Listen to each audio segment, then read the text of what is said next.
दोस्तों नमस्कार। भारत के हथियार क्षेत्र को लेकर एक बहुत ही महत्वपूर्ण खबर आई है और यह खबर है भारत की AAD यानी एडवांस एयर डिफेंस मिसाइल को लेकर, जो हमारे BMD शील्ड का हिस्सा है। और जो लोग इसके बारे में नहीं जानते उन्हें बता दूं कि भारत एक इंटीग्रेटेड डिफेंस सिस्टम तैयार कर रहा है, जिसकी तैनाती भी शुरू हो चुकी है। और इस डिफेंस सिस्टम के पूरी तरह से तैनात होने के बाद भारत एक बैलिस्टिक मिसाइल प्रूफ देश बन जाएगा, जैसे कि इजराइल और अमेरिका है। और उसी लिस्ट में भारत भी शामिल हो जाएगा। और उसके बाद भारत पर किसी भी प्रकार से मिसाइल हमला करना असंभव होगा, क्योंकि भारत के चारों तरफ एक ऐसे डिफेंस सिस्टम का जाल बन जाएगा, जिसमें कई सारे छोटे बड़े डिफेंस सिस्टम होंगे, जो 5000 किलोमीटर की रेंज रखेगा। मतलब अगर किसी देश ने 5000 किलोमीटर दूर से भारत पर हमला किया, तो हम उस मिसाइल को भारत की धरती से हजारों किलोमीटर दूर हवा में ही मार गिराएंगे। इससे आप अंदाजा लगाइए कि यहाँ पर कितनी ज्यादा पावरफुल मिसाइल की बात हो रही है। और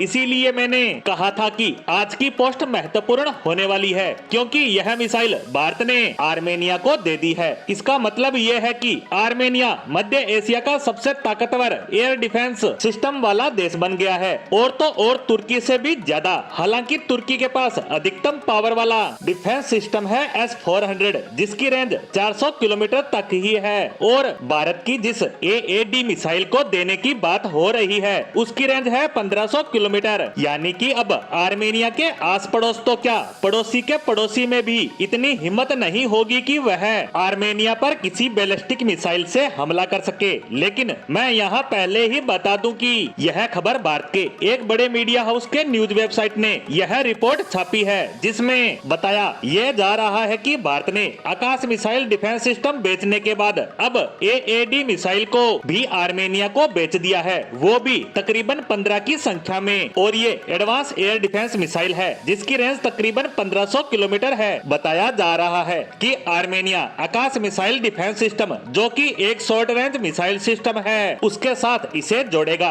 जिसके बाद आर्मेनिया के एयर स्पेस में घुस पाना असंभव हो जाएगा। इससे आपको अंदाजा लग गया होगा कि यह खबर सुनकर तुर्की और अजरबैजान की हालत क्या हो रही होगी, क्योंकि इस मिसाइल के आर्मेनिया पहुंचने के बाद तुर्की के खतरनाक हथियार किसी भी काम के नहीं रहेंगे। वहीं भारत ने यह मिसाइल मुख्य रूप से चीन की थल सेना और उसके मिसाइल बेड़े से लड़ने के लिए तैयार की थी। और अब यह मिसाइल भारत ने आर्मेनिया को देकर अपने दुश्मनों अजरबैजान, तुर्की और पाकिस्तान की हवा टाइट कर दी है, क्योंकि इनके पास इसके टक्कर की कोई मिसाइल है ही नहीं। लेकिन यह खबर कितनी पुख्ता है, इसका पता आने वाले कुछ दिनों में लग पाएगा, जिस पर हमारी नजर लगातार बनी रहेगी। इसी के साथ हमारी आज की पोस्ट को यहीं विराम देते हैं। धन्यवाद।